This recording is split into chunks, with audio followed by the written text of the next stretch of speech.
Child abuse, sexual harassment, औरतों के साथ बदतमीज़ी के वाक़यात, ये जो चलते हुए रिक्शों पर औरतों को चुम्मियाँ दे देना, बच्चियों को तंग करना, छोटे छोटे मासूम बच्चों के साथ गलत कारियाँ करना, हम टीवी पर दिखा देते हैं बड़े मज़े से कि जी ये हो गया वाक़या, चलो इसके ऊपर हमें कानून बना लें। अरे उसका सद्देबाप करने के लिए आपको उसके ग्रास रूट पे जाना है, समझना है कि ये हो क्यों रहा है।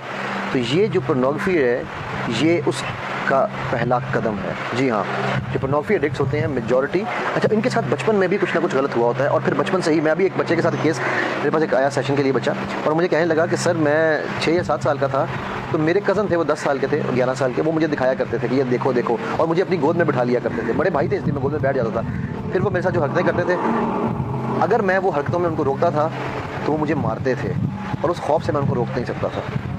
ये बड़ी इंपॉर्टेंट बात है व्यूअर्स, इसको समझो बच्चों। आप लोग इस बात को अगर समझोगे ना, तो आप लोगों को साथ भी इसका आपको एहसास होगा कि कितना ख़तरनाक है।